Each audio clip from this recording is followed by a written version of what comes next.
And we are now streaming live, and everything seems to be working just fine still. Okay. Did you actually check the stream? You probably didn't. So let me check Let me it see, myself. live streaming.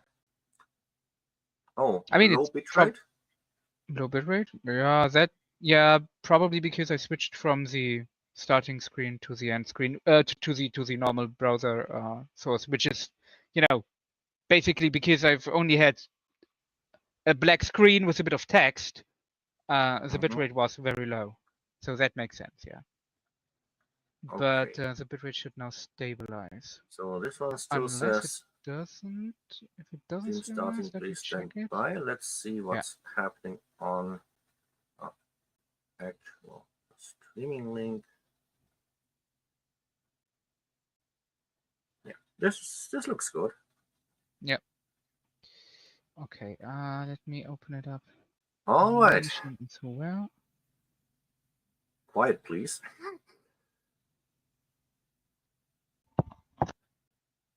All right.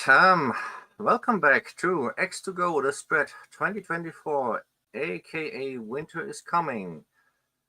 Welcome everybody to the last evening of X2Go, the spread 2024, and probably the last X2Go, the spread ever until we have another pandemic situation, which we hopefully won't.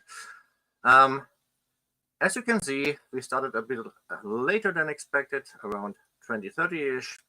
Still, we'll probably last until 2200 CET today. And let's take a look at our agenda. So today we'll start off with my presentation, which has now been titled Secure Remote Access Even to Old Windows XP Systems, thanks to X2Go and a Raspberry Pi.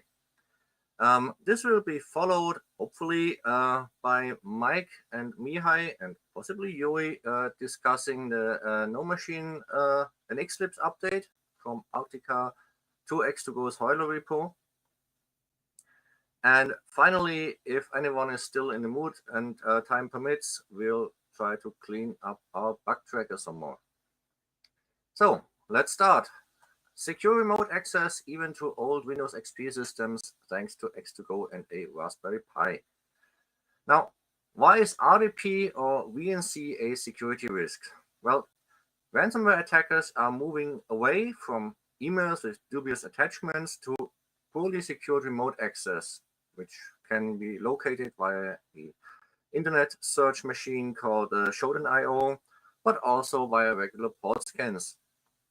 And the worst case scenarios are you have a public IP and port forwarded to port 3389, which is RDP, or 5900, which is VNC, of an internal and outdated system.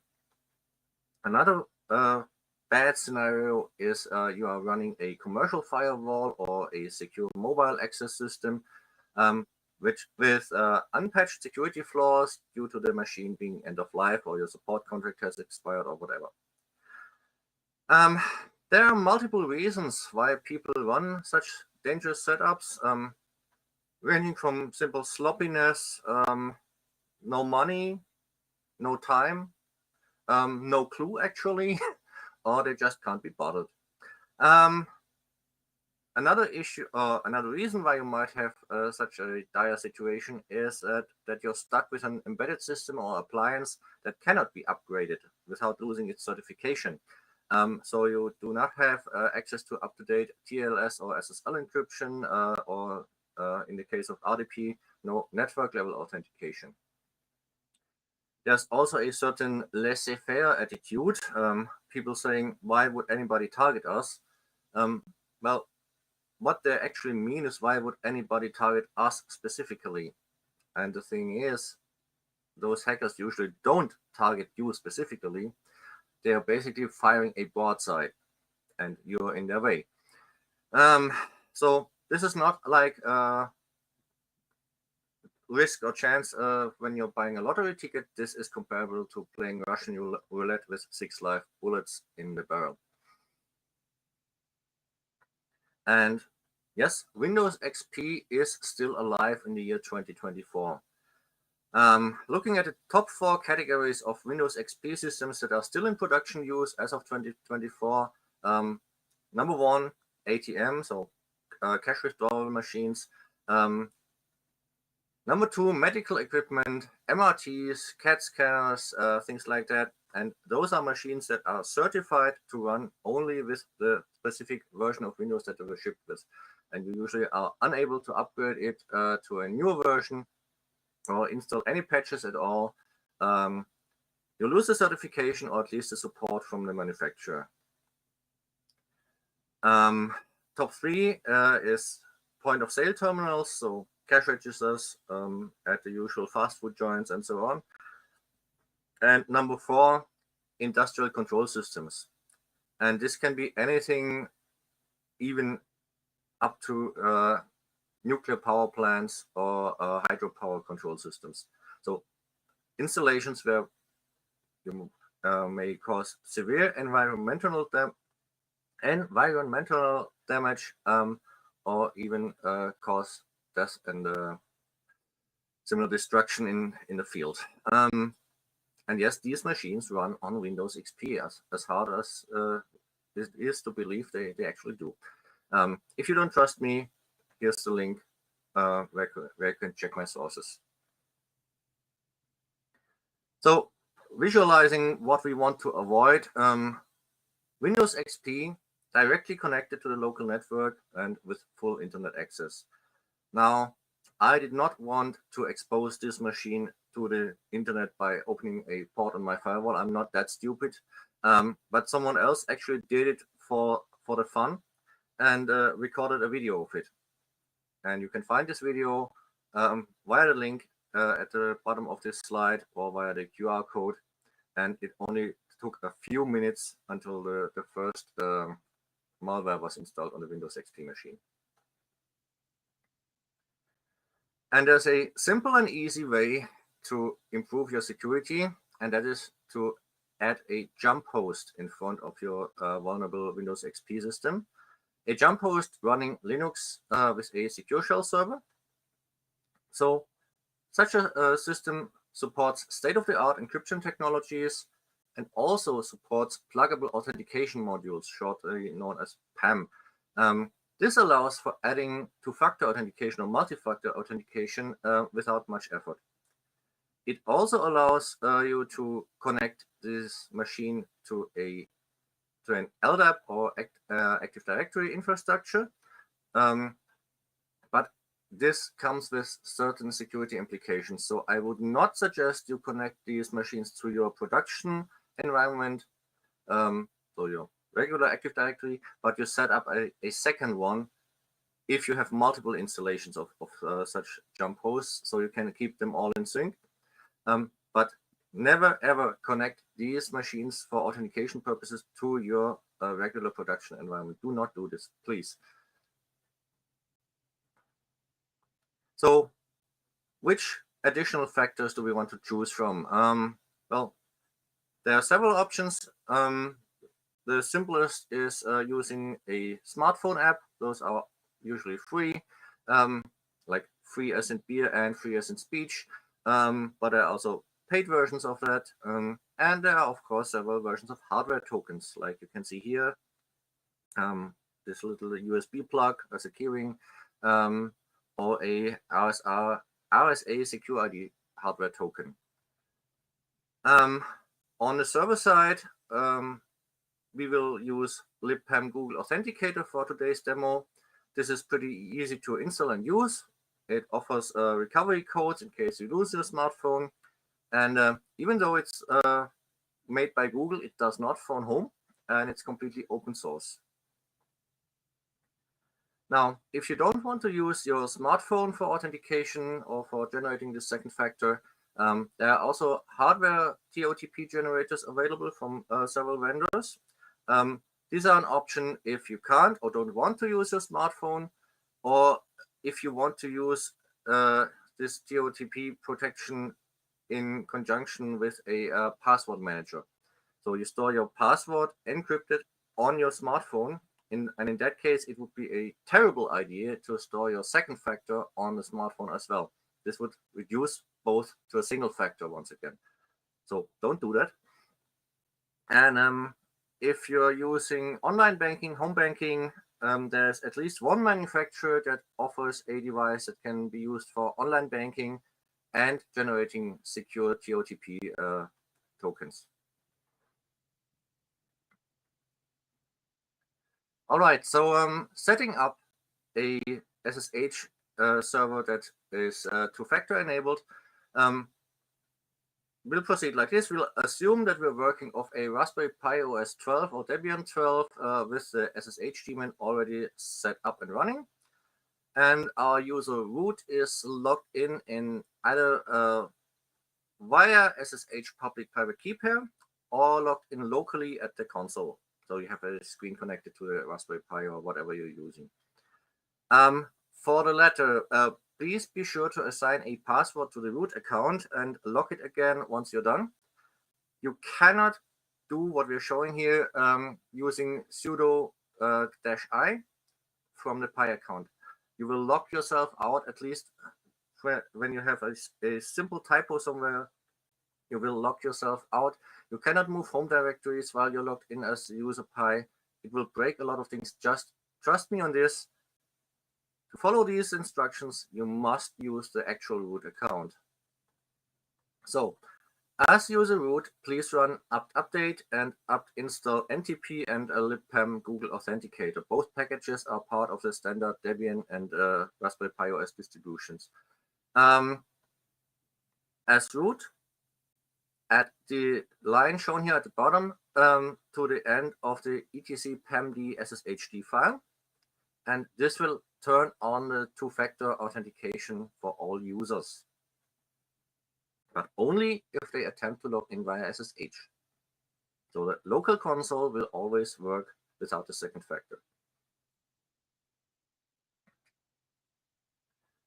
Now, if you want to set up another account in addition to the Pi user, which makes sense because Pi on the Raspberry Pi OS has sudo rights, and you probably don't want to enable that for your regular users. So to add additional users, run the command shown here, add user John Doe or whatever your username should be, and then continue as root.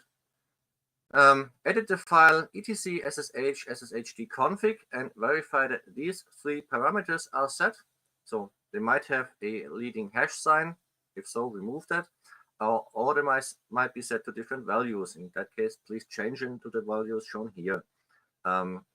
If you're logged in as root from the local console, you can also set permit root login to no. But if you're working via SSH, you must set it to prohibit password and use your public and private key pair. Now, once you're done, restart SSHD as root, and you can do this via your SSH connection. It will not terminate your running connection, so no worries about that. And after that, you need to log in as user Pi or user John Doe or whatever you've picked via the console, because as we said, SSH is now requiring the second factor and you don't have one yet. Or while you're logged in as root via SSH, you can use su Pi or su John Doe to switch into the corresponding user account. And now, while being logged in as this user, you need to run the Google Authenticator configuration tool.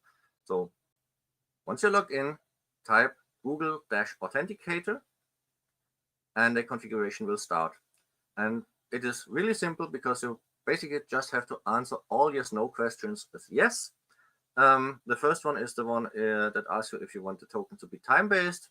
Obviously, you want to do that. And after that, you will see a QR code printed to the text console. It's pretty funny, but it works. Now you can scan this code using an authenticator app like FreeOTP Plus or Google Authenticator on your smartphone. And after that, you're prompted to enter a code from this app. Now, you also get a string that contains this shared secret, so you can regenerate this QR code anytime later if you want. So if you're actually scanning the code, you can verify that everything has worked by typing in the six-digit code shown on your app. If you don't scan it at that very moment, just type -1 or -1 to skip the check. You can continue like that. So this is one of those sample QR codes as they're shown on the console. And obviously we have replaced the one you are seeing here with a different one in the meantime. And here's a sample of those recovery codes shown. Again, these are no longer live. And now that you've scanned your code and copied those or seen those codes, you should now print out the recovery codes and store them in a safe place. This can be your bank vault. This can be just a paper slip in your wallet that you never leave anywhere else. Whatever works for you. And after that, once again, continue answering all yes/no questions with yes. Okay, so let's assume we're done, and we're attempting a login on the text console via SSH. So our demo user here is not John Doe, it's userly. We're logging in. We're being prompted for a password. We enter our password, and then we're being prompted for the verification code. And once we enter that, oops, that was a tad bit too fast. Once we enter that, we end up in our Linux shell on our jump host. Now, one thing to keep in mind is that you will also be prompted for the verification code if your password was wrong. This is so we are not providing a clue to a potential attacker that he already guessed the password and only needs to guess the verification codes from now on. So moving on to our example setup, we'll keep it simple for today. On the upper half of the screen, you can see the setup before our change. So we have everything in one network. And in the red box on the bottom, you can now see that we created a separate network from the second Ethernet interface of our SSH server. And our outdated or vulnerable server is now connected to the SSH server via a separate network connection.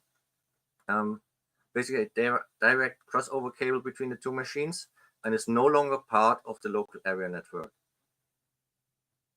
So we need to obviously choose the proper hardware for this, and in theory, we could run this as a virtual machine guest.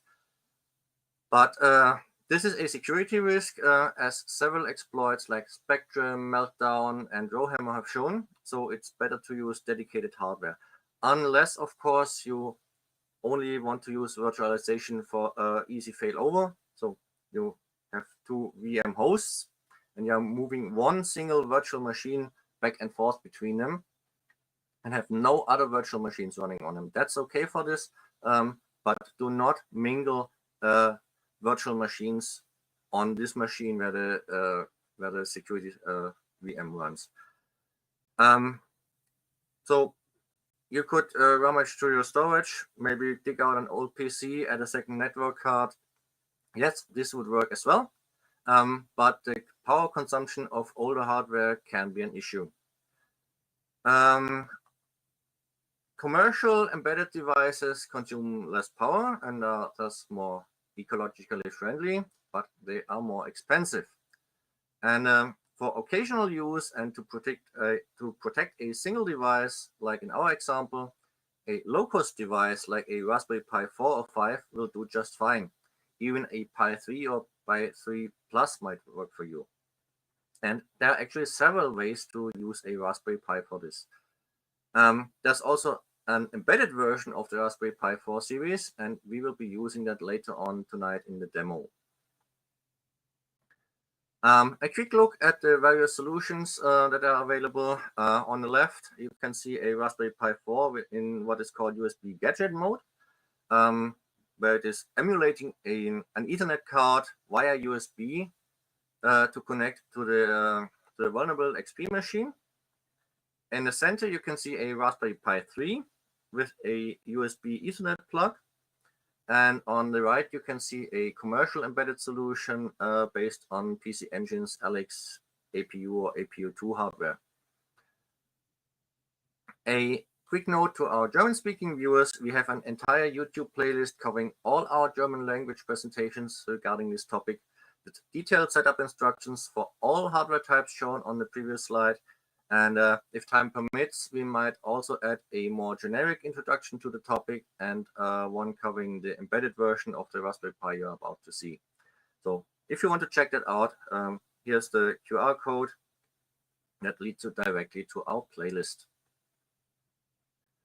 So as I already mentioned, there's an embedded version of the Raspberry Pi 4, and that's called the Compute Module 4. And this is what we are going to run later on. And you can see the inner workings of the machine here. This is a two-port gigabit baseboard. And the actual Raspberry Pi compute module plugs on top of that in that large black area behind the Ethernet ports. And another option that is not supported yet, but that we would be able to support given enough time and money, is shown on the right. This one can be installed in fuse boxes, breaker boxes. So if you're looking for a device that works in a more industrial setting and are interested in using this one, please let us know. We are available to work on that. What we won't be showing today is running the solution as a guest on a dedicated VM host, like explained earlier. What we also won't show is single sign-on via LDAP or Active Directory, or high availability solutions using heartbeats. Wi-Fi setup, speed up or downlink, or a guest network via captive portal. Also using the onboard LEDs and where available the PC speaker to indicate various operational states.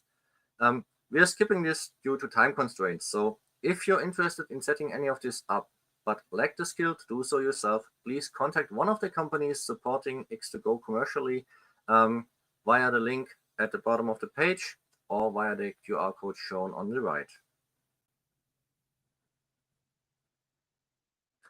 Now, let's start with configuring the uplink interface. So as root, you would edit the files etc network interfaces and etc-resolve.conf if you wanted to configure a static IP, netmask, gateway, and DNS server. Or you could simply rely on DHCP and add a static MAC to IP mapping on your upstream DHCP server. To configure the downlink interface, you need to create a file etc network interfaces.d/eth1. And this needs the following content as shown here, with one thing that I need to explain in detail here. You should not add a gateway entry because we do not want to enable routing or NAT. So just use an address range that you're not using on your internal network and a proper netmask along with it, and you're already done configuring the downlink interface. To make things easier, so you don't have to bother with a static IP setup on the Windows machine, we'll install DNSmask for the downlink interface, so for ETH1. And this is simply an apt install DNSmask, and after that you will edit etc DNSmask d/eth1. And this configuration is once again really easy, really straightforward. We just need to tell the server that we do not want to distribute any DNS configuration, also no default route, and our address pool consists of one single IP. So the octet 1 to 3 must match the IP from the previous slide. So what you entered in etc network interfaces.d/eth1. And shown below are the entries that need to go into the etc DNSmask.d/eth1 file. The comma 12H at the end is the default release time, but that's not really important since we're only sharing or only distributing one IP. Any value will do. Some useful tips and tricks. First of all, boot your machine via mSATA or SATA, depending on whatever hardware you're running on, MMC flash, USB 3, or boot it over the network.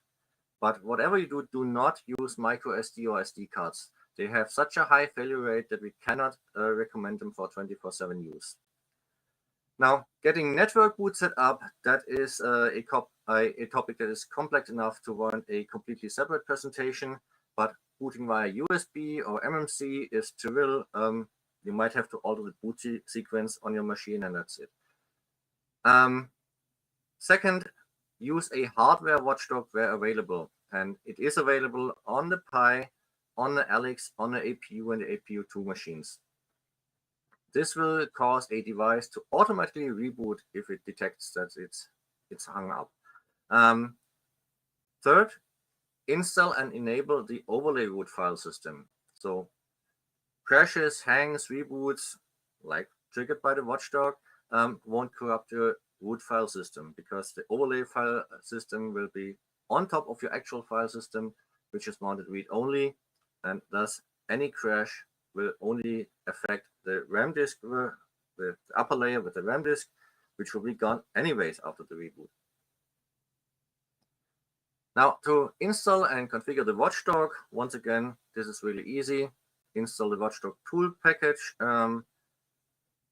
configure the watchdog, just 3 lines where you have to remove the leading hash signs and change one value, because on the Raspberry Pi, the watchdog timeout has a maximum value of 15. That's a hardware limit. And you're done. Regarding the overlay file system, there's one catch. Obviously, before deploying your updates, you need to disable the overlay root, and you need to remember to turn it back on once again you're done. And home directories need special treatment, as we need persistent write capability there for the session configuration files and also for the Google Authenticator recovery codes.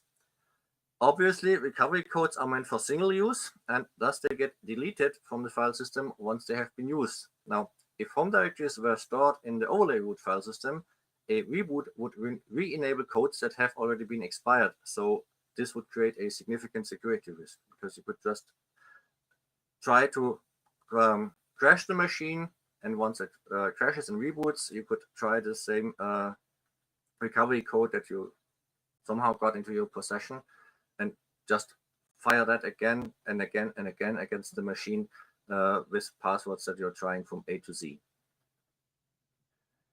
Now, to activate the overlay file system, like I said, you need that home directories need special treatment. So for this to work, you need to place the home directories on a different partition. So you need to create a new partition on your disk and label it HomeFS.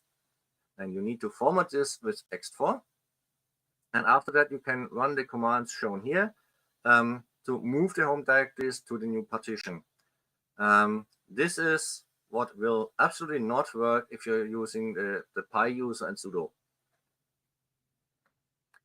Now, on Raspberry Pi OS, you can enable the overlay root file system via the Raspberry config tool, but do not select reboot now once you're done. And also keep in mind that there's a bug that blocks you from disabling it the same way once you've configured it for persistent home directory writes.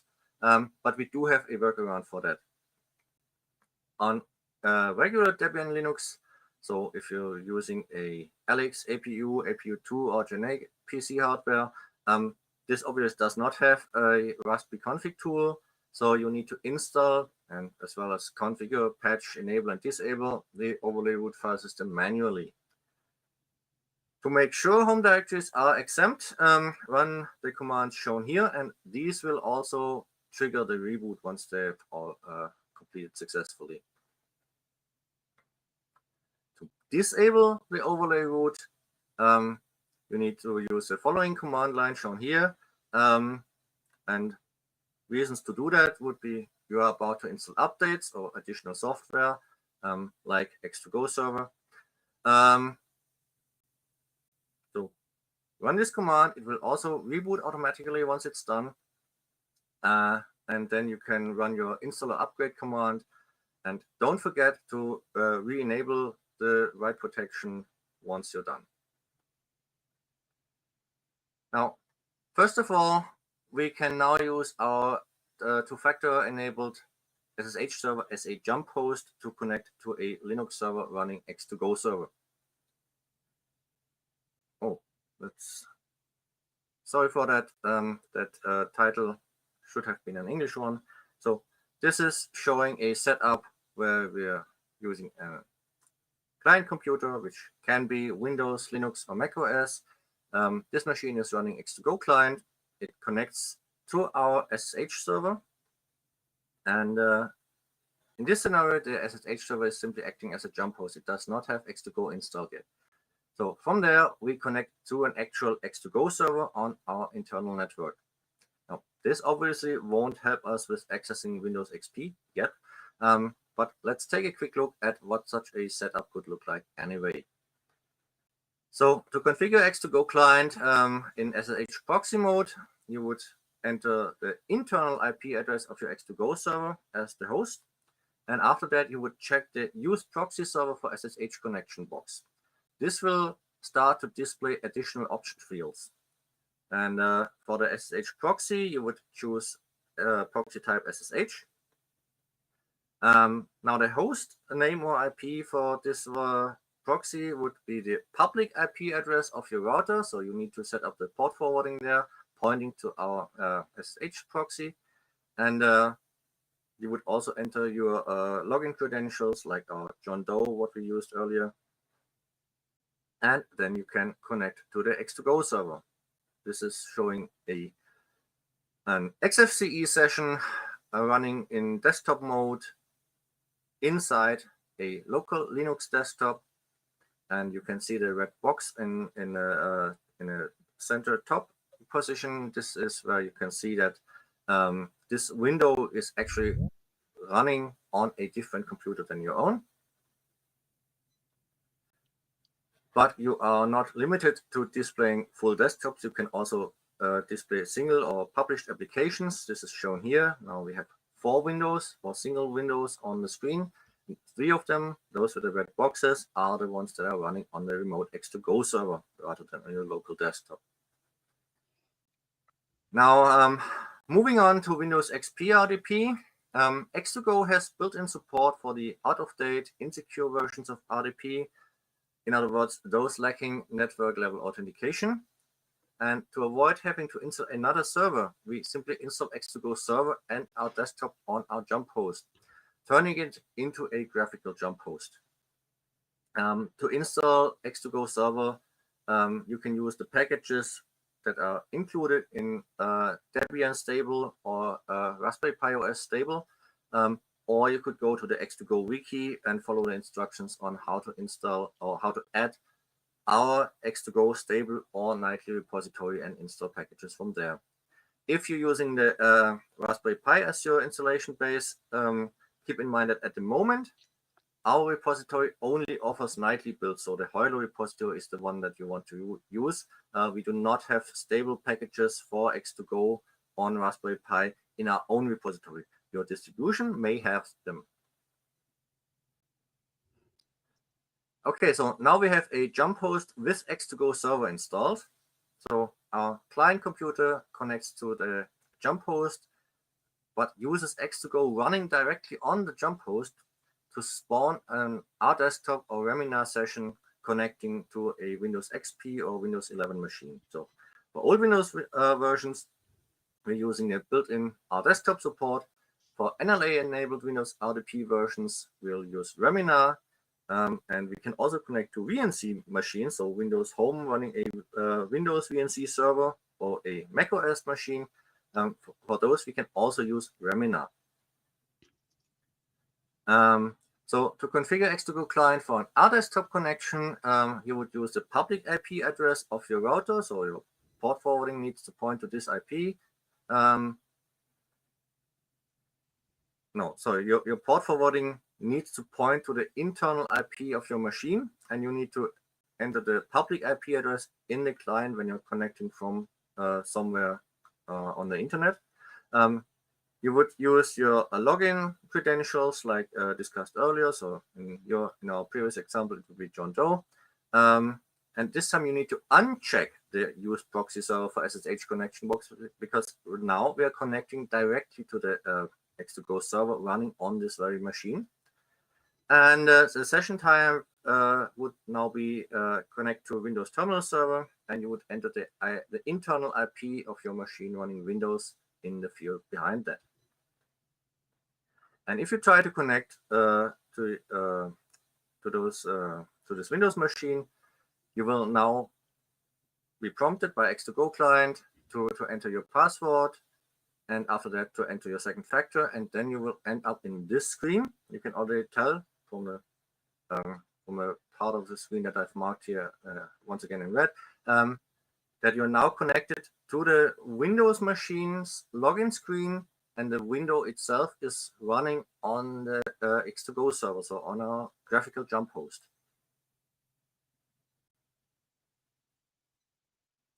And I've now expanded the view.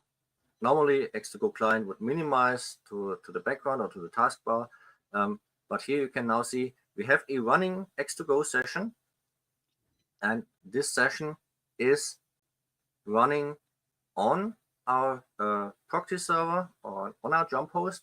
So let me just see if I can. Yeah, here's the pointer. So this screenshot was made on an Alex machine, so one of those embedded machines shown earlier.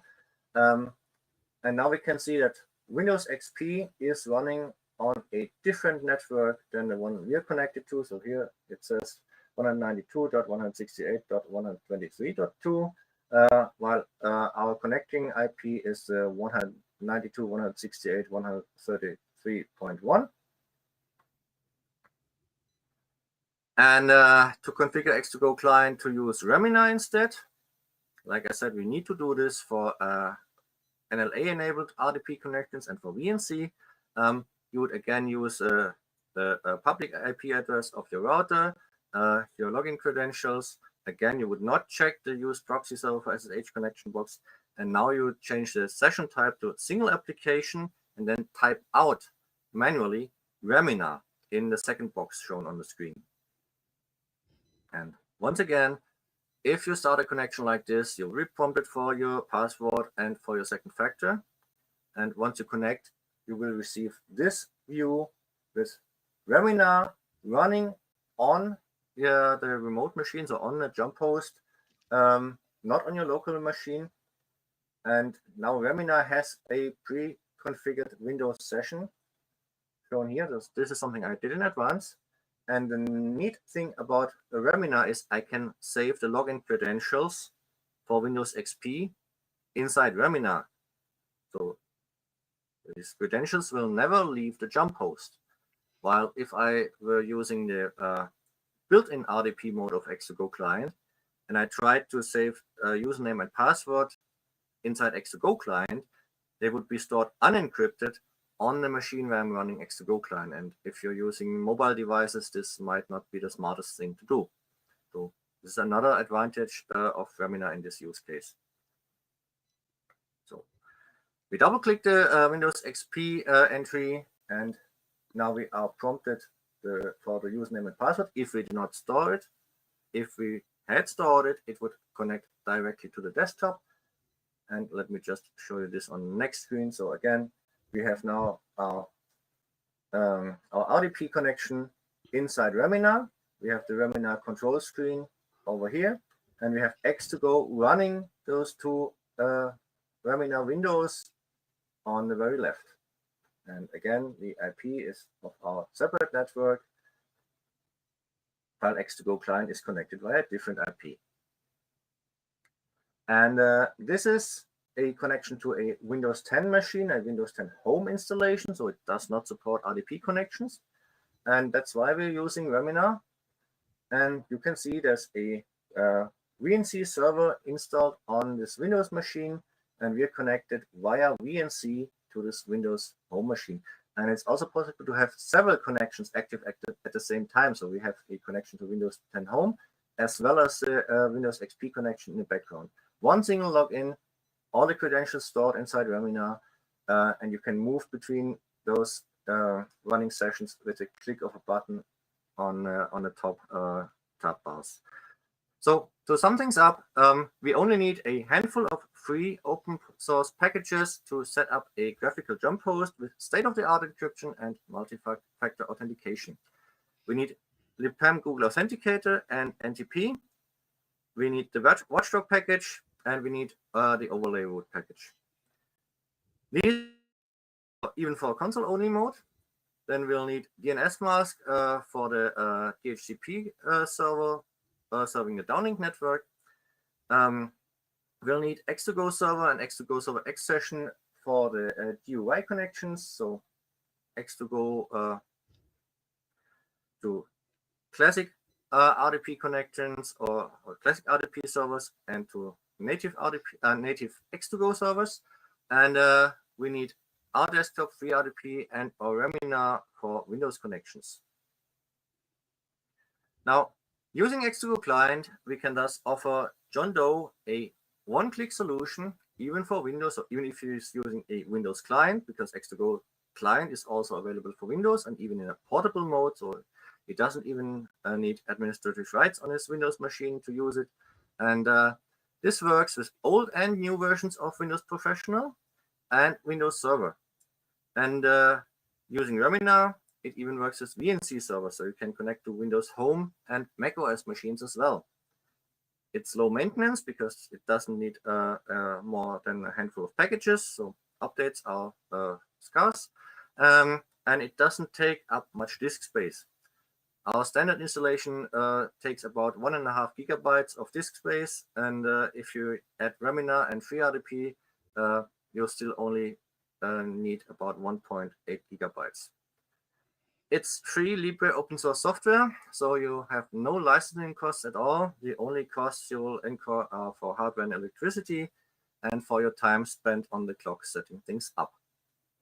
And with that said, we'll go over to the live demo. So let me just minimize my presenter for a moment, and that was not what I had intended. Yes, X2Go client. And now we have a session pre-configured to connect to our jump host. Let me enter the password and switch to my token generator real quick. So this should be my vector. And once I press enter, you will see the Windows XP behind me disconnect and move to the screen sharing.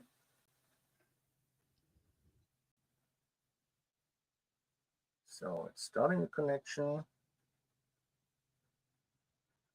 And there we go. New session has been started. And of course, it opens on the wrong display, but here we go. So like I explained earlier, for RDesktop connections, we are not storing username and password within the session, so I need to type this manually.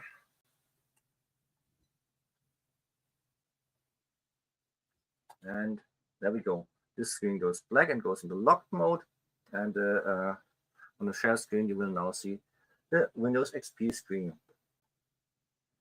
And as you can see here, this is a separate IP network. This is 192.168.134.2.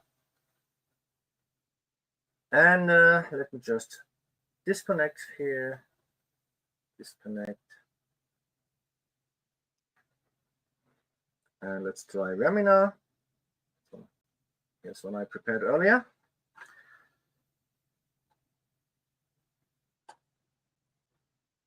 Once again, I'm being prompted for the code. And the code is now.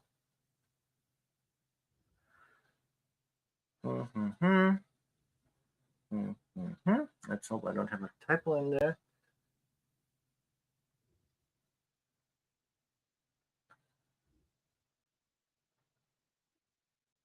Okay, that seems to have worked.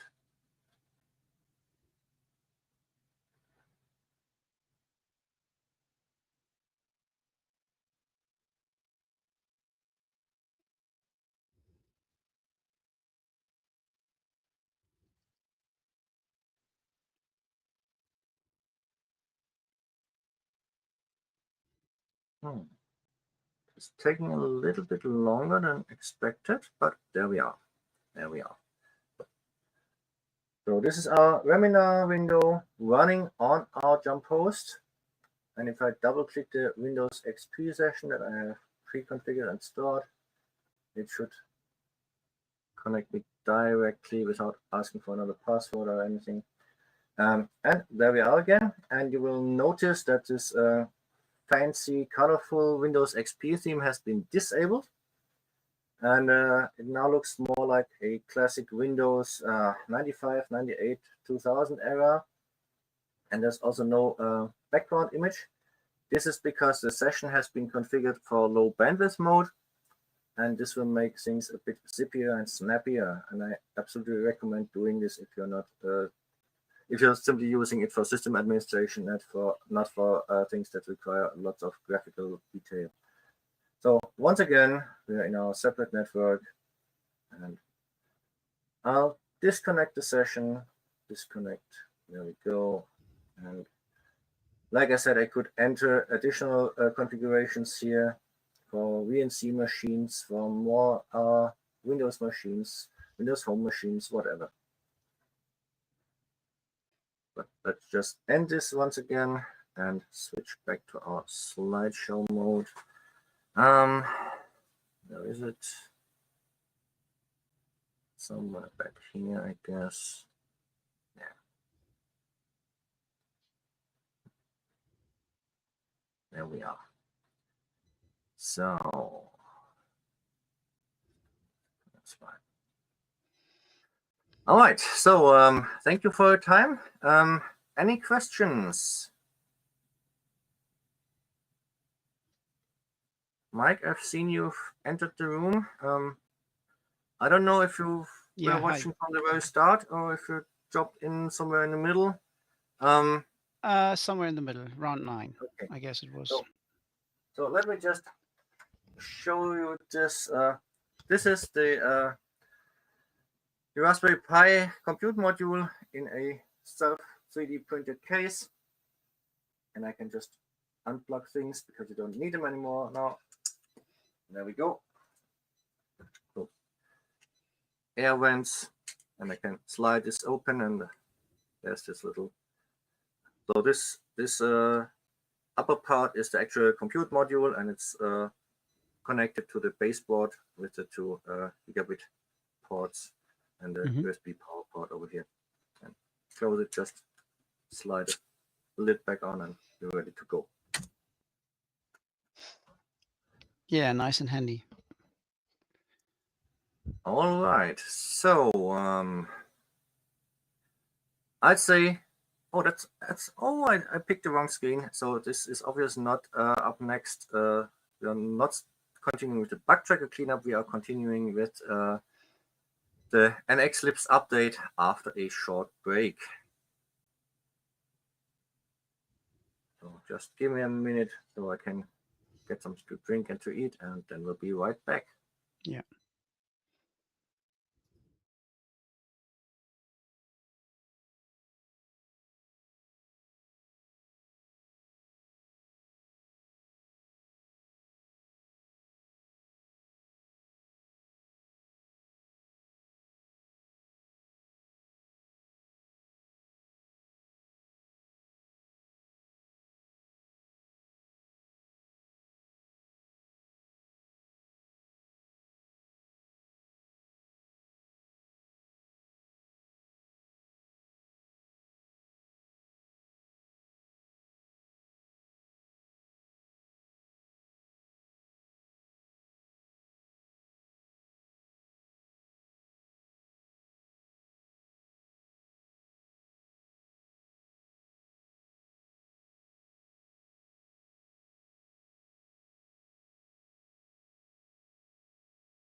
And we're back. Yes. So we've been just looking into NX-Libs builds on GitHub/Arctica project and discussing a new release and what should go in. And one point is that the CI is currently failing if it comes to building against several different architectures other than AMD 64. And but the flaw or the error is not ours, it seems. So we want to obtain Docker images from Docker Hub, but they don't seem to be available. Mm-hmm. So it's really failing in a Docker file, and this is just what it should do. Question is sort of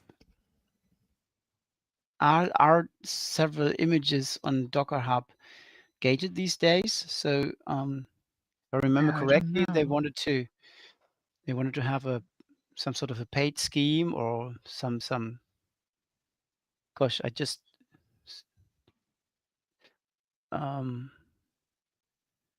yeah, wasn't it something like that Docker Hub becomes a paid platform or something like that? So that not everything is available for free, or you or pushing stuff there as a provider is not free anymore, something like that.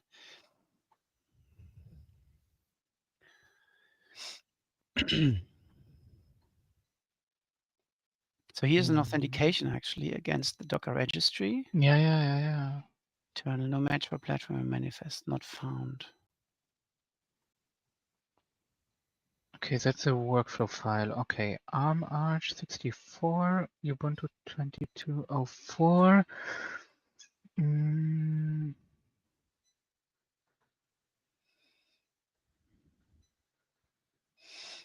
Error response. I have to sneeze. Huh. Mute yourself, please. I nearly lost my headset here.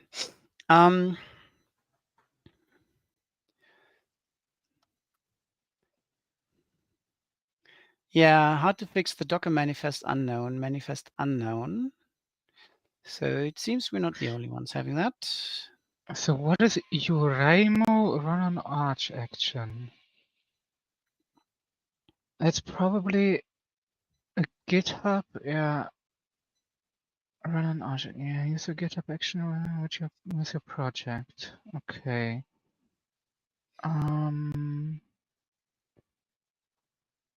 Docker files. Does it include a Docker file for ARM-Arch64, Ubuntu 2204? Yes, it does. But that's just a script. Can I? So that's just... Huh.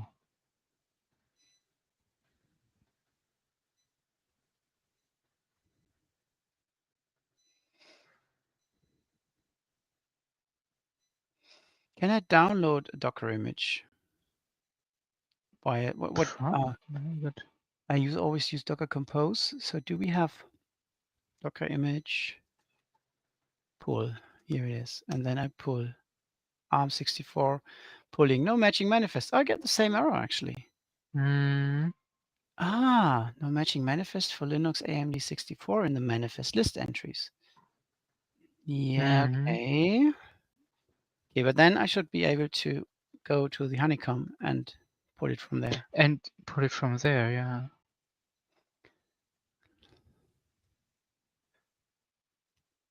Successfully established, yes.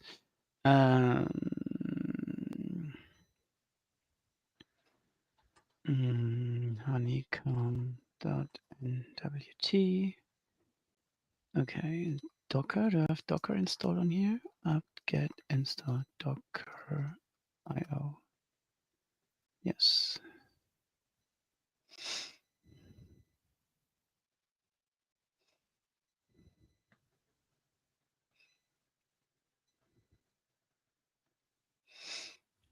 Let me rearrange some windows here. And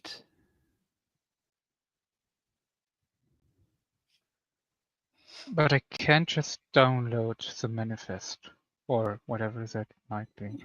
you can or you can't? I can just download it. I mean, I can open it in the browser. Okay.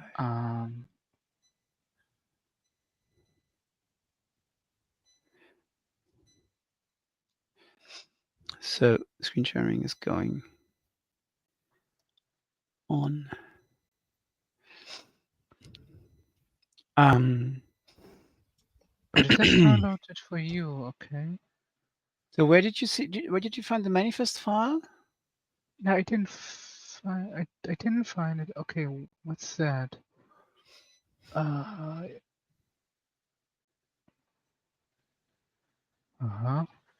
Manifest digest. Here is the copy digest. Hubdocker.com layers.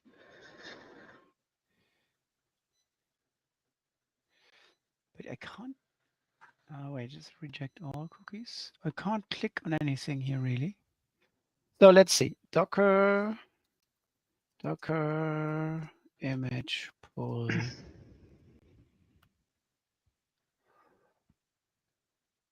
Okay, here it's working.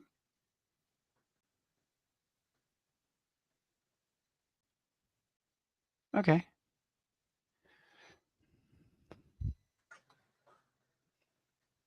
ARM64 Ubuntu. Okay, So everything behind the colon is just a branch. Oh, a tag. No, it's a Okay. version. It's a version. It's a version tag. Okay. Yeah.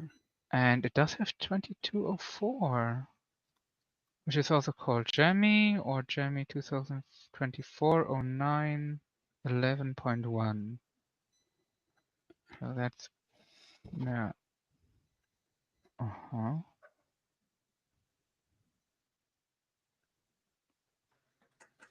Application VND OC image manifest v1 JSON.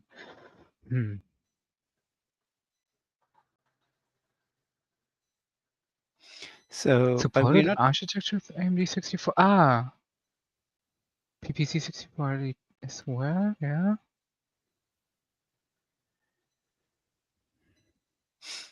So where's the arrow again? Here.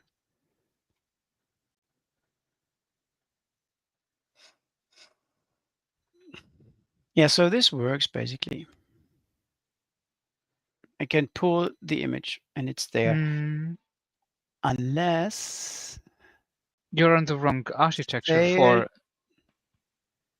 Yeah, so what architecture is this starting with? Probably AMD 64. It doesn't actually say so. Set up job. Runner version.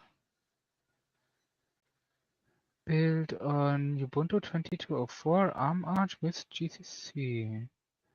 Build on 124. Well, that's the name maybe of the job. So set up job. What's it saying here? Current download action. Complete job name. Run actions.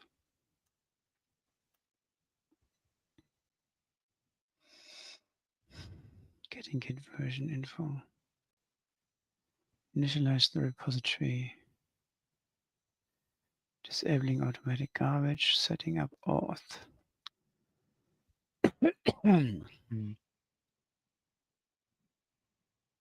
This is the Git checkout or Git cloning.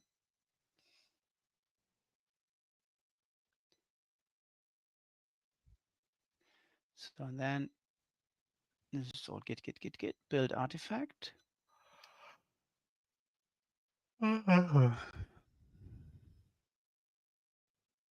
So is this happening? So cd -4 code NX-Libs 3.6 git ignore. Where's the GitHub here? NX-Libs args Build on matrix.distro matrix.arch with GCC matrix. What's the matrix? Okay, so build, check out repository, build with. So is this really building on a ARM64 and PPC 64LE and so on machines? This looks It like, should be doesn't it? doing that, yeah. Yeah. Matrix Arch.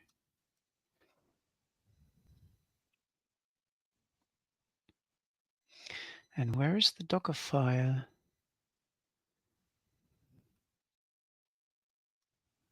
Not here.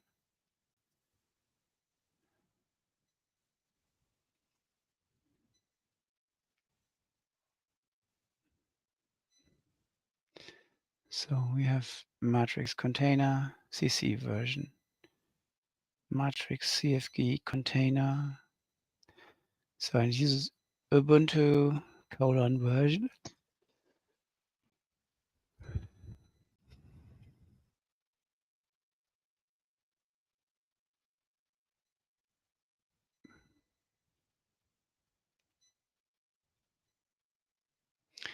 Oh, wait.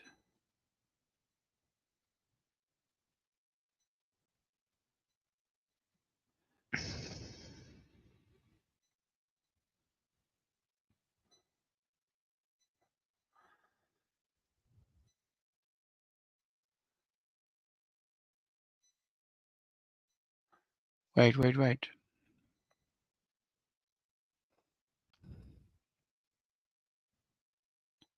But how does it know how to? This is How to select the runner? Yeah, this is not really Yeah. ours. I think steps name checkout repository users action checkout users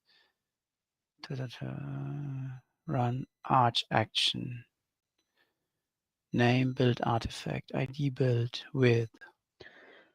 This should Argent is to, choose the runner. yeah. 4 pass some environment shell bin sh. But here at this point we should already have the change root where to build in. Okay, so different question.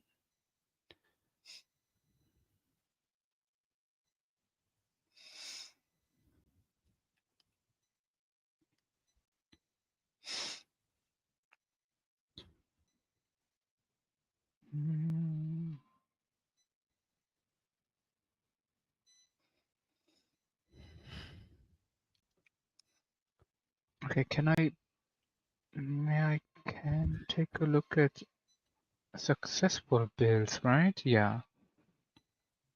Push. So if you look at the branch that has just been merged, that should maybe still. I'm not sure if it still has the build log. Yeah, it's been removed already. So that was pull request closed. 1081. So let's see.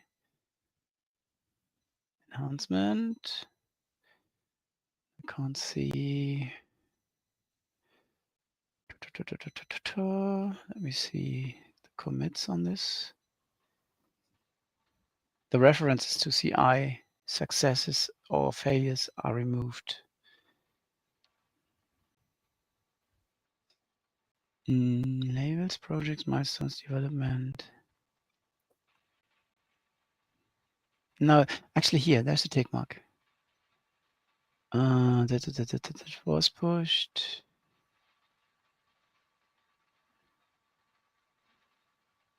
Yeah, here.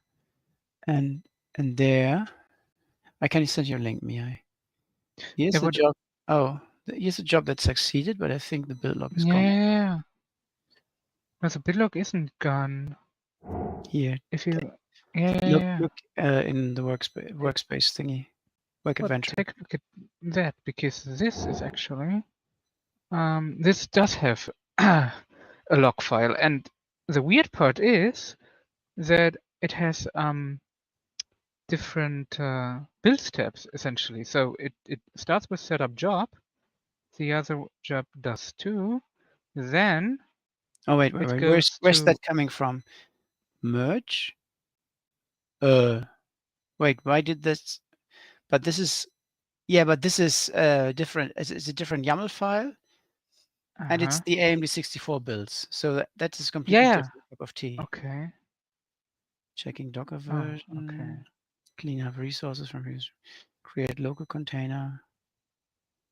Starting job container.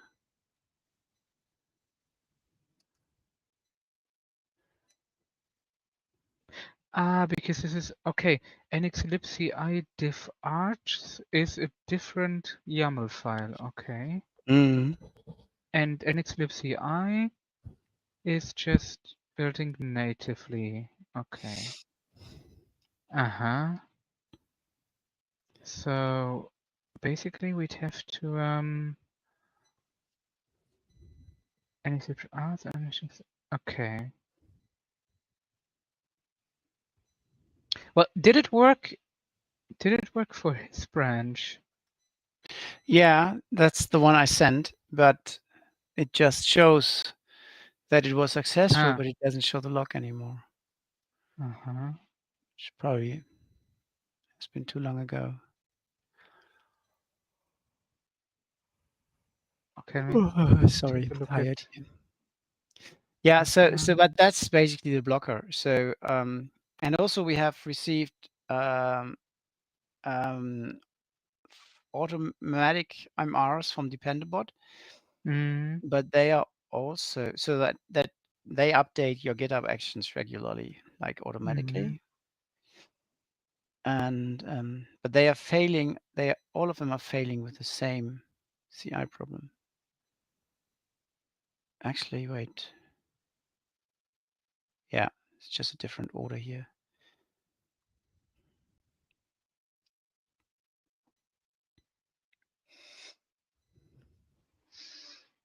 Yeah, and the question is, load metadata for.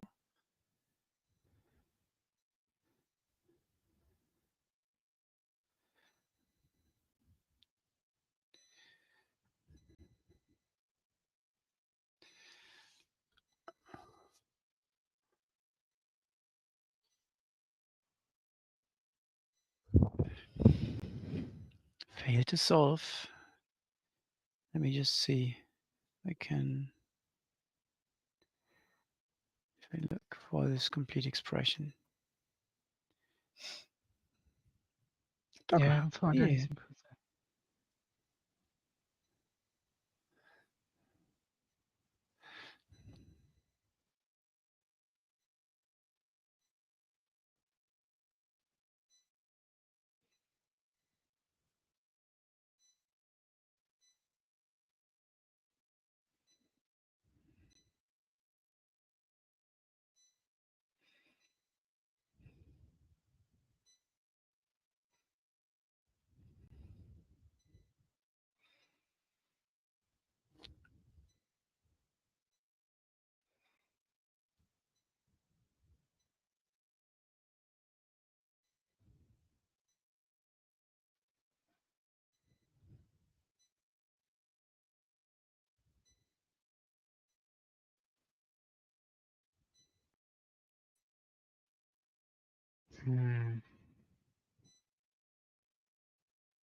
Oh, come on. Here, issues. Here. Uh-huh. This is our issue. No, this What? is actually not our For issue. 2004, because this has been removed, I think. But 2204 should still be available. Yeah. Or Ubuntu 2204. Or maybe 2204. No, it can't be too old.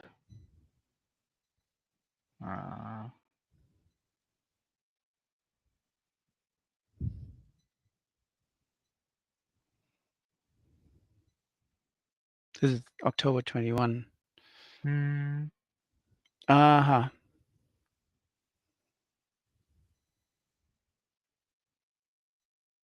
Okay.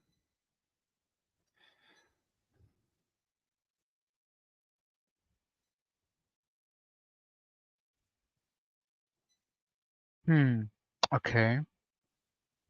So maybe we just have to update to the newest version, because we're still on 271. And What version do you mean? of his run on Arch action repository.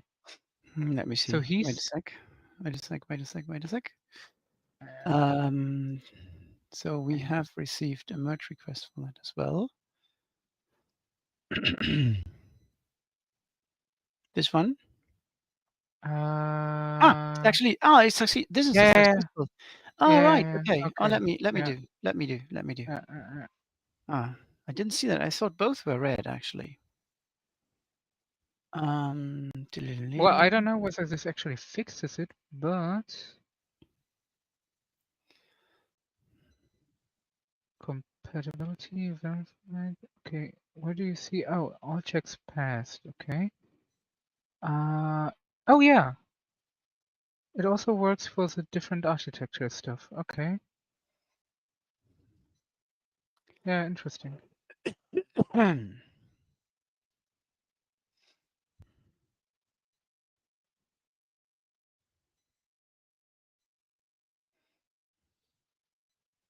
Quite a few collaborators, I'd say.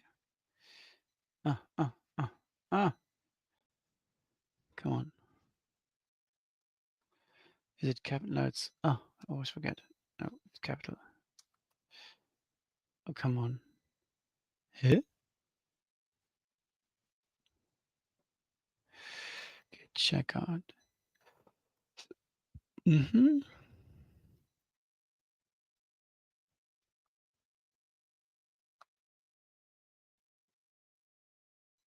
Oh.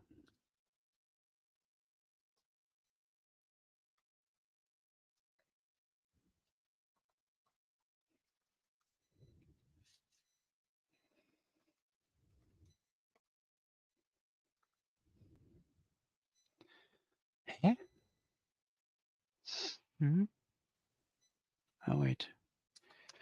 Now, here we go. Tributes GRPR 183.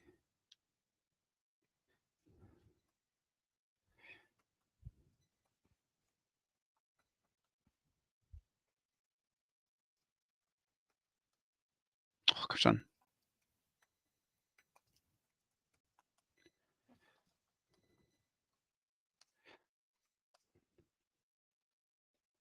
Okay, so we have that. Good. Then the next one is probably this. Let me rebase this. You don't have to tell the dependent to rebase. Huh? Tell the dependent to rebase. It's already rebasing it. Ah, okay. Wait for it. Yeah, wait for it to happen. Oh. What is this dependent bot? It's a bot that automatically upgrades dependencies if it can. Ah, Obviously, cool. Okay. yeah, Okay. I don't know. Okay.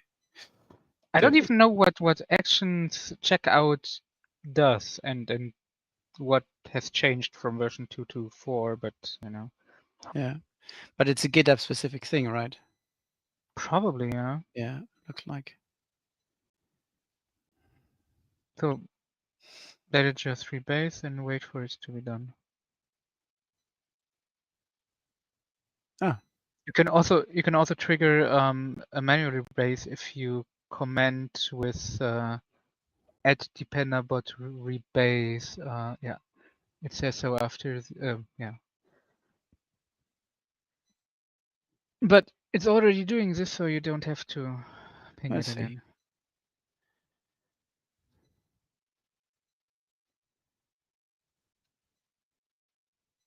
Yeah, it's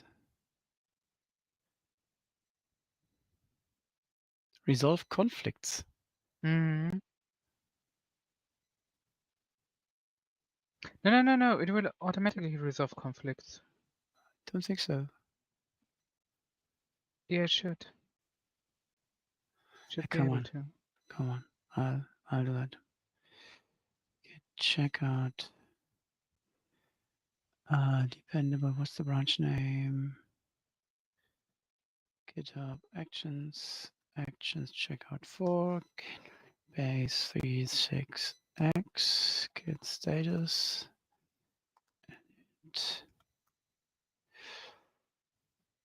So we want this to be moved here. This gone. Is it git add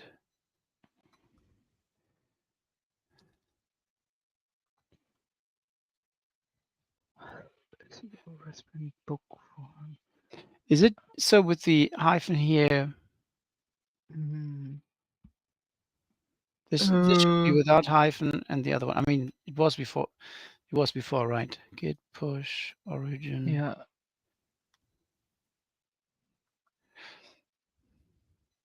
Okay.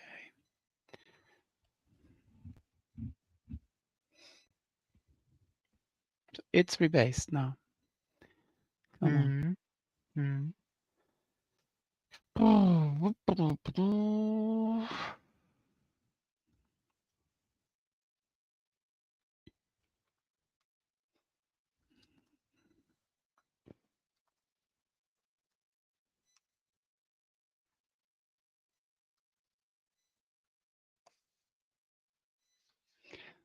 Capital.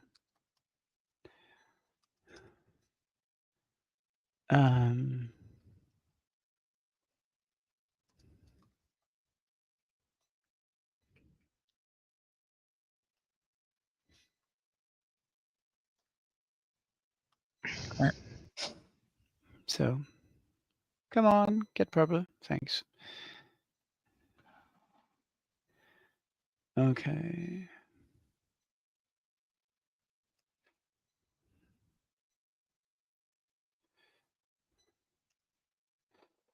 Yeah, let me repaste this manually as well. It is coming from Ulis. Check out pfix qt client events, git rebase 6, git push, git Uli.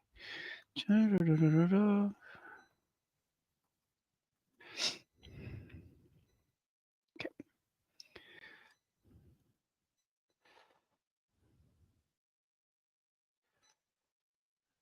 So, okay. So this will need some time to, let's see, I go through with it. But I think, yeah, I think that erased one blocker, really. That's good. And from here on, yeah, so this is one one PR that I would like to, I guess it's here. And oh, Uli wrote something to me. Let me just check his mail.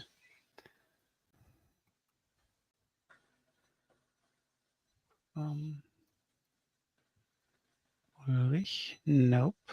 Wait.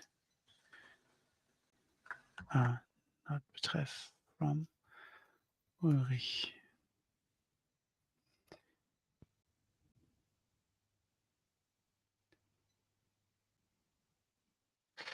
Okay.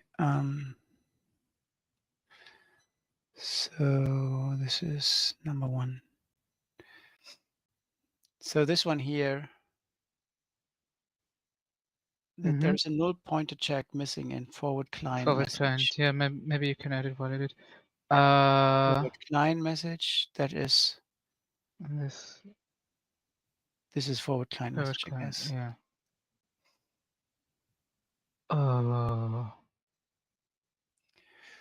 Boom, boom, boom. Oh yeah, but which? So let me just wait.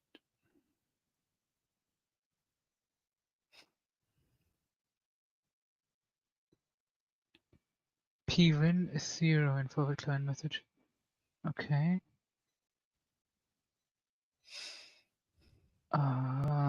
So where's it? 4, 5, 11, but that might not actually. Yeah, that doesn't. Yeah. So this Okay. it's So this pwin, right?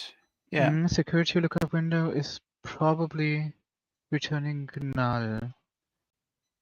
Yeah, and yeah. Where were you looking at that? No, that you assumed that right now. Yeah, because it's part of his backtrace. He said that it's null, so forward if that's client returning null, message, yeah, and we should simply return false if the pwin is null. yeah, probably, because otherwise you're dereferencing drawable ID from it and checking against other stuff, so that sure. won't work. Yeah. Show. So let me just add this to this MR. Oh, what's the file actually? NX. The events thingy. Okay. Forward client message. Check. Pwin.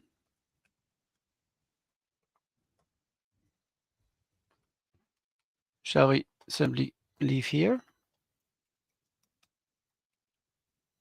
Yeah, probably.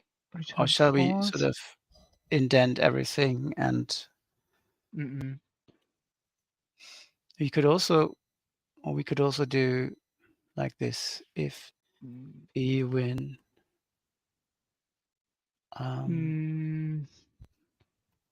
and something like that. Yeah.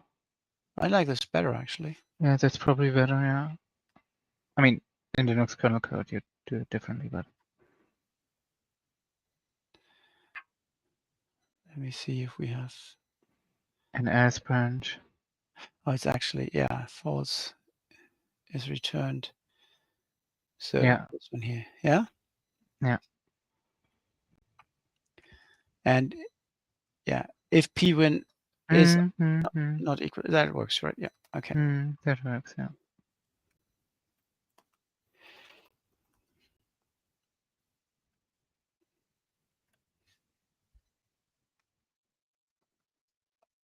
Yeah, actually, let me enable lintian. What is PU parts? PU parts is a tool to, it's a Debian quality assurance tool. And so like lintian, what's the difference? No. It basically builds a source package and it tries to install the resulting binary packages, then tries to remove the resulting binary package, then tries to purge the resulting binary packages, and always has an, oh, wait a second. Sorry, I had to sneeze again. And so it always has expectations how the resulting file system it compares has to look like the original change root with the change root after all the actions. And if your package is good, after purging, nothing is left. After removing, everything except conf files is left. Then it installs a, for example, if you do test PIO parts for testing, then you want to have a clean upgrade path from stable. So it will, so it has various jobs really. One is then to install a stable change root, install the package that you have just uploaded to testing, or that just wants to migrate to testing. Install the package that is unstable, then upgrade, dist upgrade to testing, and then it should not fail, basically. So things like that. Yeah. Yeah, but And I don't know whether I should enable it for S-build builds. Probably not. no, don't. Okay. Because But I can. It takes time. But, yeah, but I can enable Lintian actually. So far we've had it disabled. Yeah, don't. Okay. Because X2Go upstream packages are normally broken, and it also depends. Lintian and stable has different requirements than Lintian and unstable and Lintian and testing. Okay. So if the package is fit for unstable and testing, Lintian from stable and old stable will certainly fail or will whatever. So I wouldn't do that. And so I'll just disable it. Okay. yeah, and you will especially get complaints with the deb helper level, the version level of deb helper. Yeah, no. This is for Debian development only, really, for packaging for Debian and not for upstream provided debs. Okay.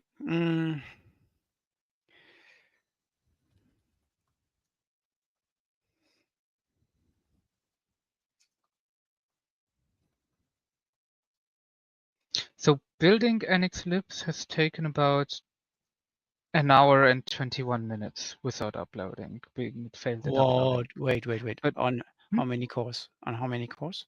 Well, on one core, because Okay. NX-Libs is not able to use yeah, multiple jobs. Yeah. That's an ARM64. Yeah, that's your ARM64 build That's machine. quite slow. This is quite slow because it's actually it's really fast. So It's we not built that fast. We have Lumiri UI toolkits, which is a massive widget library for Lumiri.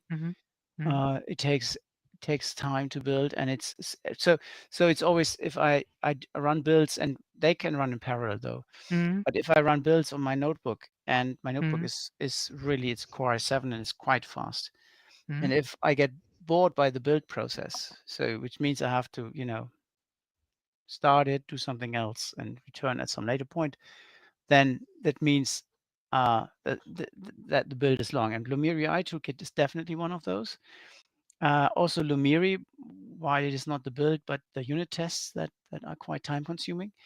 And at least here on my AMD 64 machine, NX-Libs is way faster than the Lumiri components. And we build them on the Honeycomb as well, and that actually works. But it's a parallel build, of course. They it's are a parallel build. NX-Libs is only 8 cores building or something. with one job, so basically, it's only using one CPU core, and one CPU core is pretty slow. I mean, it only has like 2 gigahertz, as far as I remember. But that's still better than 9 hours on Stefan's machine, which has been using the QEMU user mode emulation. Yeah, probably then.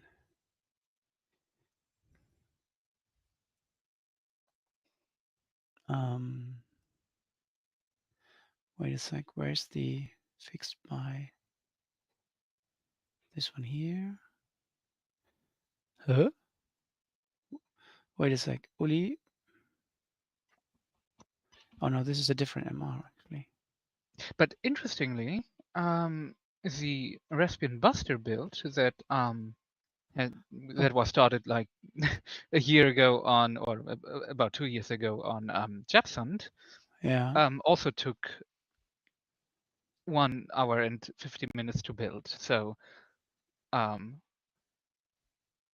it's even viable to use an AMD 64 machine to do QEMU user mode emulation. And this is actually what Stefan wanted to know, whether a faster AMD 64 machine it's would really still weird outperform your Honeycomb. Because but that's only because NX-Libs can only use one build job. If I were able to, use 4 cores in parallel or something like that, the time would actually go down dramatically. Wait a sec.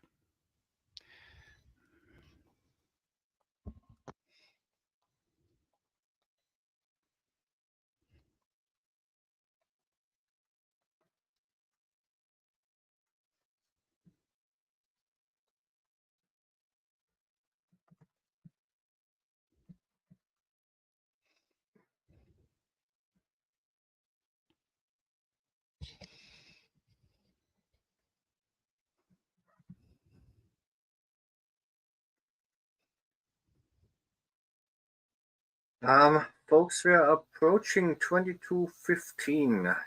Do you intend to continue much longer? Should we leave the stream running, or are we about So to wrap yeah. up anyway? So basically, I need to call it. I need to call it a day because. Oh wait, what's that? Ah. Do you want to do that? Do I want to do what? Install a lot of development packages on my Honeycomb. Wait a sec. Is that not the right password? Yes, it's the right password.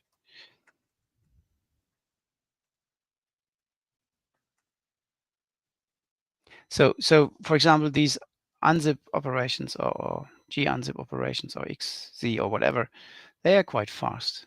So this is it's not as fast as an AMD64 machine, but it's absolutely workable, enjoyable. Yeah.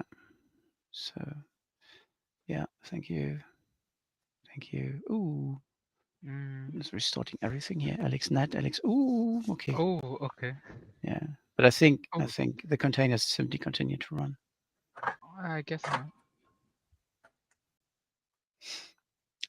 So let me see.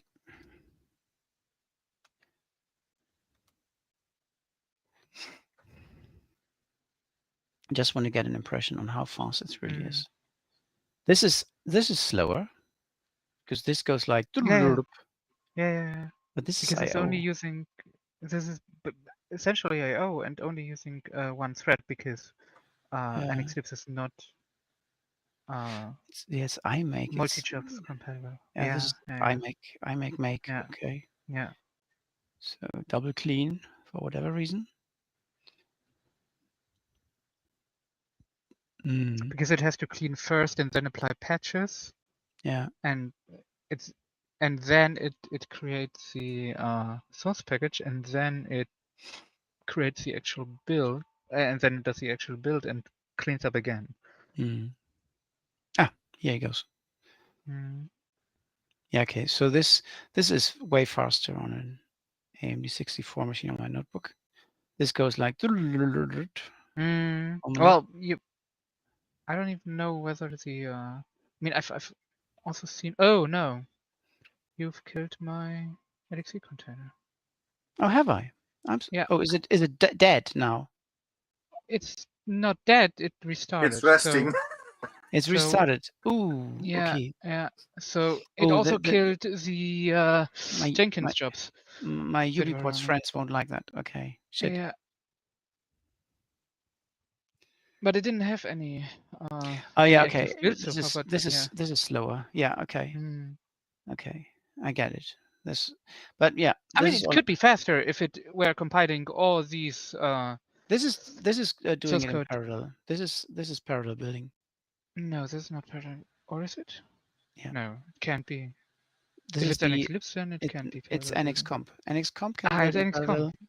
Okay. NX-Comp can build in parallel. Not only the NX-X11 needs to be run as a single node job. So let me check. HTOP? No, it's only. Okay, I can't see what it's doing outside of the LXC container.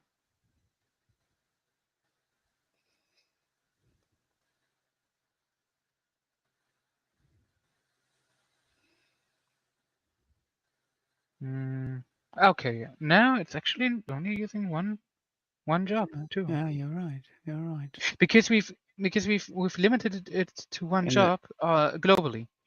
In the Debian rules file, right? Yeah. Yeah. Okay. And also in the NX-Libs spec file. So if that wasn't the case, it would build a lot faster, I guess. Yeah. But it doesn't really terribly matter now. So Yeah. every time you have to you upgrade your machine or install new packages, I get failing builds. No, That's that not was nice. because it something with AlexCnet and so on Yeah. did change, and I said, yeah, restart the services. Don't worry. Yeah. So I'm not doing this very often, only if I have you on the line. Or if I have Ratchanon on the line, who's the UbiPorts CI guy. So yeah, okay, I interrupt this. So just wanted to get a gut feeling on how fast this is or how slow. Yeah, okay, this is what I have. All right. It's a 24/7 machine. It stands. It's set up in my office here in Eckernförde, and X2Go can use it. And you can use. So maybe Well, I've set it. You can run more jobs on this machine. You can Yeah, say. yeah, I've said. Yeah. I set it up to use 4 4 nodes. jobs, 4 Yeah. build jobs in parallel, if necessary, because I don't want to use too many build jobs, because I also know that UbiPorts is using it, so I don't want to put too much stress on it. Yeah, but if you That use was my idea. but one build job is 1 core. Not really. If it's parallelizable, then one build job might be like 8 cores. I don't know. Yeah, can you reduce it to 3, please? Okay. Yeah. So for example, this one here is what is it? What's this one actually? It might be that Ratchanon is building KDrive engine at the moment. Looks like that. Okay. Not what, or is someone? I am running a Chromium. Renderer. What? Somebody's running Chrome. But that might actually be some. Wait, this is on my machine. Sorry. Okay. Yeah. Okay. Okay, this is 16 cores. I probably have to reboot it at some point. Okay, and I'll remove the Docker stuff again. Apt-get remove purge Docker.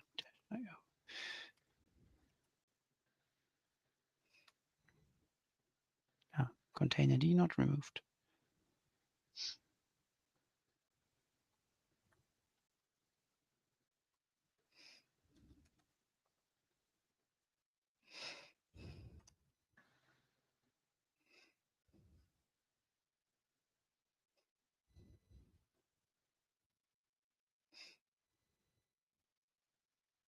Okay, here we go. Okay, so let me change it to 3 jobs.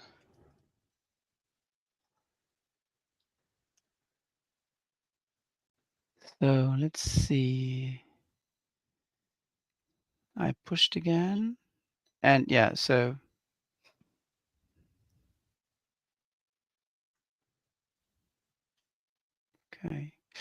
okay, guys, I think I have to call it a day. So Okay, basically, NX-Libs as a summary, I would like to see these two here get merged. I'm waiting for the CI of this one and then merge it. And here I need to change something that Uli vaguely commented on. So I have to try to guess what he actually means. And then I'll do this. And then we can release 3.5.99.28 and can test that in Euler. And meanwhile, you should pull in 3.5.99.27 to the X2Go stable Master release. branch. Yeah, master branch. Stable is too stable. No, I don't wanna do another release.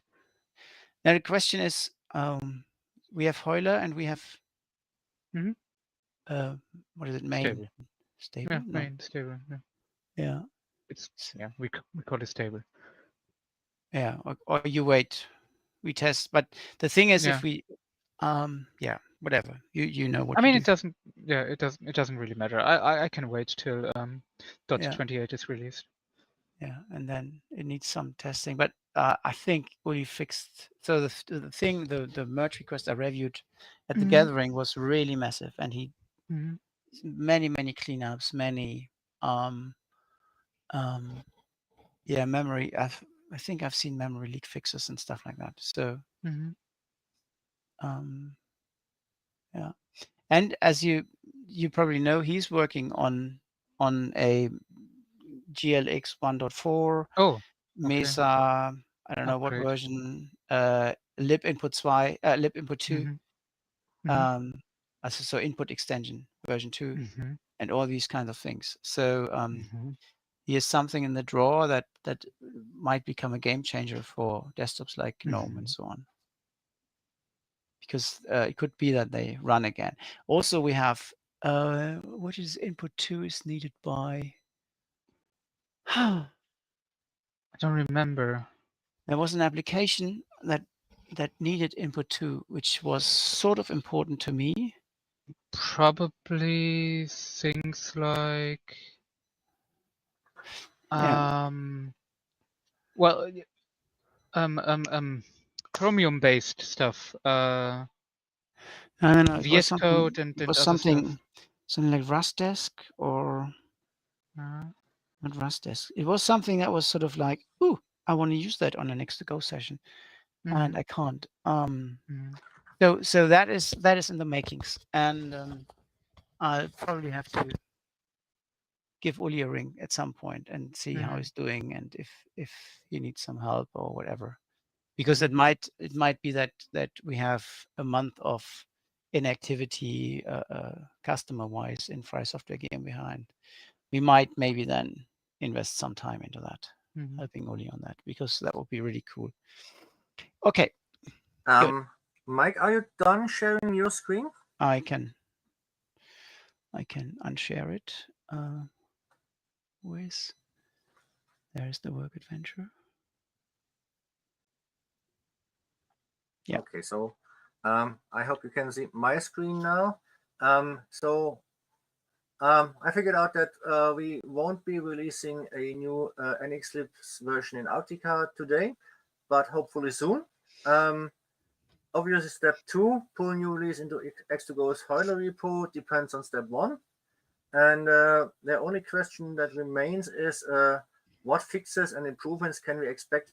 You just went through a few items you want to see in a new release, but maybe like 2-sentence layman explanation what new improvements or fixes we can expect. Yeah, so I don't know. Question we have to ask. Changelog. Yeah, check the changelog. That's the right word. We have to ask Uli to be precise, but for example, this one here is interesting, I think. In rootless mode, Qt applications do not exit, for example. And we have a fix for that. Here's also X input. Okay. I wanted to run the Mihai demo shell, and that needed input, X input too. That was the one. Okay, so let me just see what else we have here. Yeah, there's a lot of formalization has been going on. CI, that is CI. Then we want to support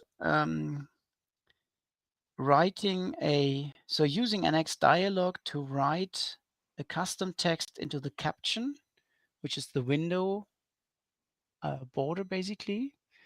So this goes together with an NX dialog. Wait a sec. Support NX trans dialog caption. So this is that. Basically, we want to send an environment variable, pick that up, and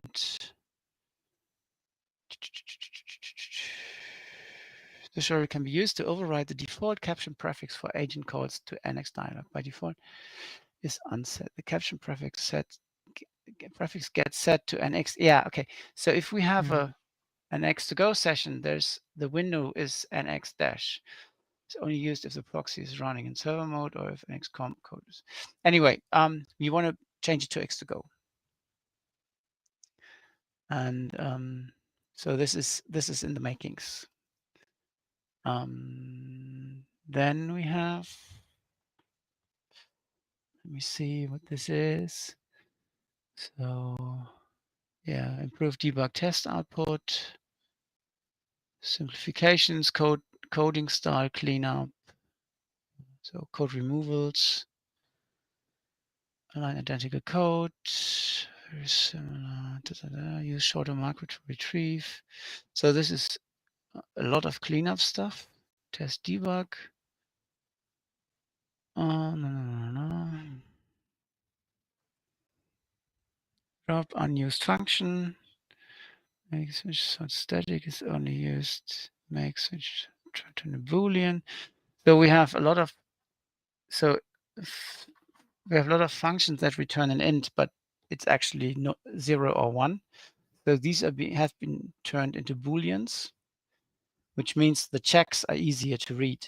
So you don't have to do something is equal to 0, but you can just say something is, and so it's improving the readability of the code. So nothing really you feel and sense when you're using NX, but it helps to audit the code and improve it. Okay. So this one looks interesting. Not sure what this actually does, but yeah, spelling errors, but mostly in comments, I guess. Fixed handling of keyboard model layout did simply not work without passing the default strings. Ah, okay, so something with keyboard stuff. Something with clipboard stuff. Ah, yeah, okay. When building without NX agent clipboard.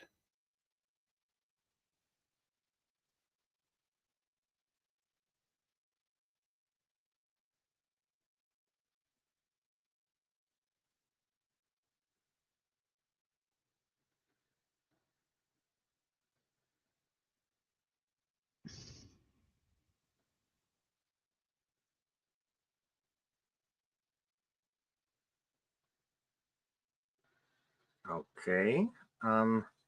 Anything else?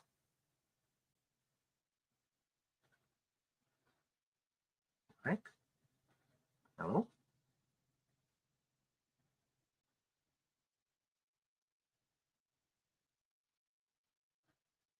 Mihai, can you still hear me? Yeah, I can still hear you. He just So, stopped speaking. Yeah, I don't know.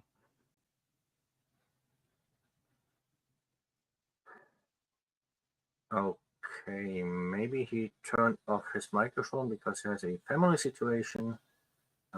Maybe he just ran out of battery. So, let me just say thank you for your time, for your work, and for your explanations. And I have a little surprise for you all. This is the result of yesterday's KDrive debugging, the resurrection of Mr. Eyebot, with a quick explanation and demo. So let me just prepare my screen. I need the VNC window on screen 2, and I need it in full screen mode. So this is a situation we have on the thin client when we're trying to run a KDrive session. So there's a session in 800 by 600, even though we're telling it to go full screen. And this is the X2 client, X2 KDrive client version as it is currently available in the stable release of X2Go. So, and what we found is that if you click this button, then it suddenly starts to resize. I can abort this. And now we have it in the full screen mode as we want it. So what's next? We need to debug this somehow. And the weird thing is that sometimes this happens and sometimes it goes into full screen mode right away. Like after zapping between 800 by 600 and full screen mode, it stays in full screen, and sometimes it snaps back to 800 by 600, even though it shouldn't. And now I just need to get my other applications in the foreground, but this somehow doesn't seem to work when the something is VNC in client is in full screen mode, so let me just disable that once again. Yes, I'll just keep it that way, and now I have my focus back. So I need my console window, and I probably need to increase the font size so you can all read it.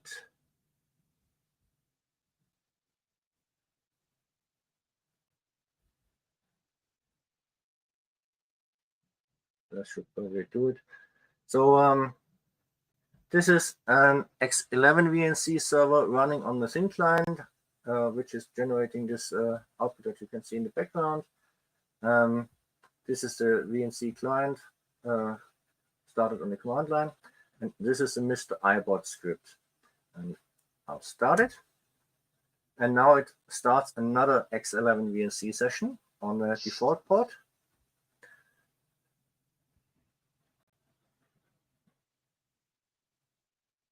And then VNC snapshot will take a snapshot of the screen and select two regions, one that is well within the 800 by 600 area, and one that is somewhere near the right border of the screen. And then it will start comparing the brightness values of these two screenshots, or these two parts of the screenshot. If both, or if the first one is dark, then the screenshot happened too early. But if the first one is bright white and the other one is dark, it means we're in this 800 by 600 error mode. If both are white, then the error did not occur. And that's what we simulated now by manually expanding the screen.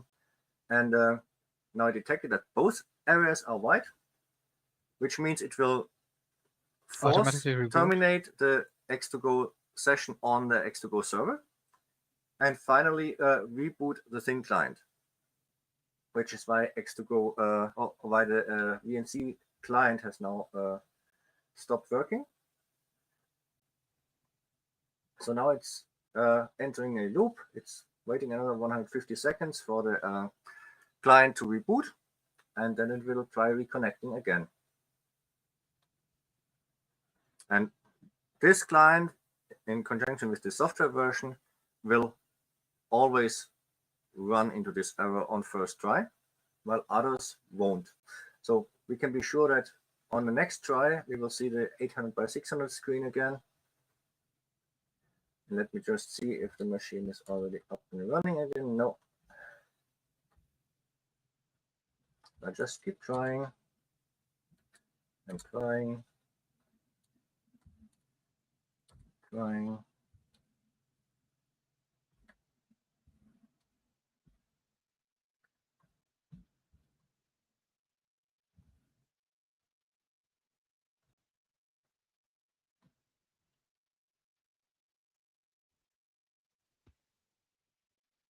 Well, we just have to somehow pass 150 seconds, I guess. No, there we are. So there's the viewer. No, not ready yet, but no. And let's move this over to here once again and get the. So there's X2Go client starting in the background. There's the session.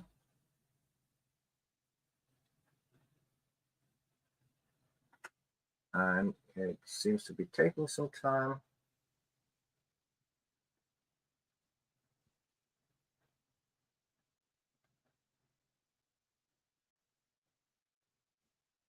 There's X11 VNC starting. And it's taking a snapshot and comparing the two values. And this time we have one white, one black. So it's successfully detected the error state. It's reporting the brightness value. 100 should be the black one. It's reporting a timestamp, and it's telling us that it's detected a dark screen and is exiting to preserve the state. So now you could start debugging as to what's going wrong here. And let's just take a look at what this script does. And I don't know if the colors are showing or if they're more of a Yeah. distraction. I could probably turn syntax off like this. So there's the target machine, that's our thin client IP. There's a X2Go server IP, the X2Go server port. The username to use on the X2Go server, obviously on the thin client it will always be user, so we don't need a variable for that. And what you need to do is you need to make sure you have your SSH key or keys loaded into your SSH agent. And you will need one for the account host user on the host machine and one for the root account on the target machine, so on X2Go server and on the X2Go thin client. Some basic sanity checks, so it checks if VNC Snapshot and ImageMagick are installed, because those are tools we need later on. There's a function that calculates the brightness value after turning the captured screenshot into a grayscale image. Then we need 2 temporary files where to store our images. And then there's this while true loop where we start connecting to the thin client, spawning the X11 VNC server, making some loops here if it's not connecting because it's still in the startup phase or something like that. Then starting to crop the section and store it in a different file. Then it's cropping the main file, and then it starts calculating the 2 brightness values. So if the first one also reads dark, then it assumes that the session isn't ready yet, so it breaks out of the loop and starts it from the beginning. If it was white, then it will check the brightness value of the second square and act accordingly. So if it's a bright screen, it will terminate the X2Go sessions on the server. It will trigger the reboot on the client, and it will sleep 150 seconds until the next boot cycle is hopefully completed. Or if the second square was dark, then it will stop right here, break out of the loop, and remove the temporary files, and that's it. So one thing to do: set mouse off. No, set mouse equal that. Mouse equal like this. Here's a little Easter egg for you. Okay, so this is it.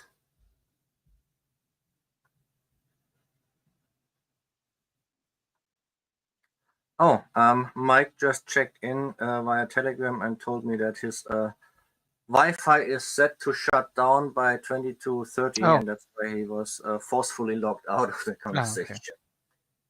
Okay, so we are done here. Let me just go back to the presentation. This should be it.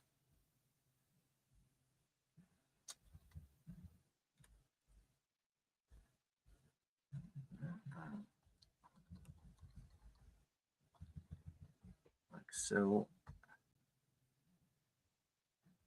So that's all, folks.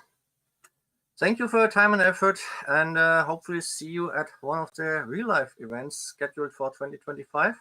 So don't forget to monitor the events page in the X2Go wiki for any changes. And for all of you that are that engaged in our Orca Club Association, happy holidays and a happy new year, because we won't see each other before next year. Have a good night and hopefully see you soon. Bye. Good night and thank you.